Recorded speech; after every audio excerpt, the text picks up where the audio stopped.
Joining us now is Suzan Johnson Cook. She was formerly United States Ambassador at Large for International Religious Freedom. Ambassador, thanks very much for joining us. Well, what do you think the United States can do about this? As you know, there are people who are being endangered, and you know this better than anyone because you worked on these issues all over the world. Why is the U.S. all of a sudden deciding to come to the aid of these people in Iraq? The president has been on top of this issue for quite a while.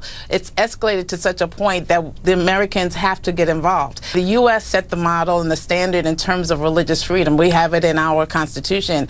Other countries don't have that. And so unless America steps in many times, other countries don't have the benefit of it. When it's at a point of young people, old people only having a choice of either converting or dying, then that's not much of a choice. So they've now fled. They're in the mountains. They're really at risk.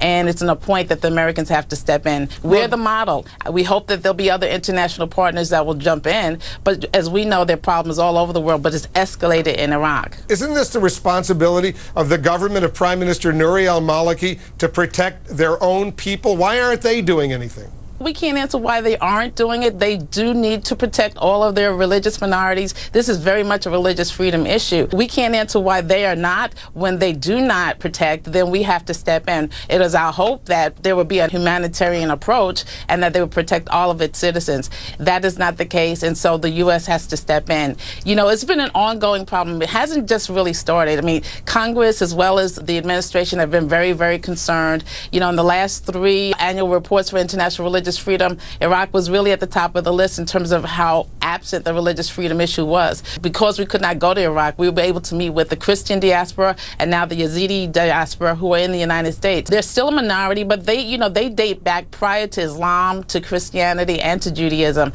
So they've been there for a while. They have been disappearing by the hundreds of thousands. It was over 1 million about 5 years ago. Now they're at less than 500,000. So we really have to be very, very concerned. Ambassador, you served in this administration. You know the pros and the cons. You also know that hundreds of thousands of Iraqi Christians, Yazidis, Kurds, others, they're endangered. The president himself, the Secretary of State, they've said the word genocide right now. Here's the blunt question to you, Ambassador. If necessary, would you send in U.S. Army, Marine personnel on the ground to destroy those ISIS forces?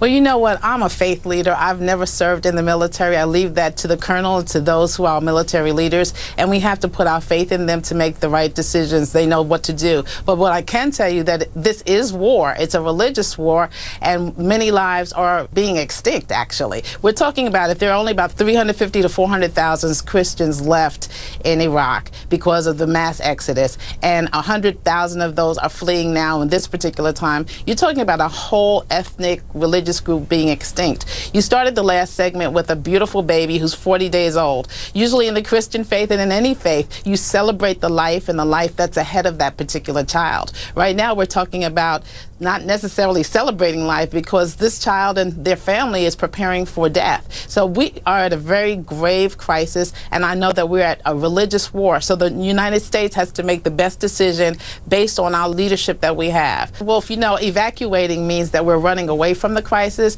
I think the U.S. is saying we stand very much with all of those who need to be protected. Evacuation is not the answer, but I do know that the United States will do whatever it has to do to protect its personnel and the religious minorities who are at stake at this point. Ambassador Johnson Cook, thanks very much.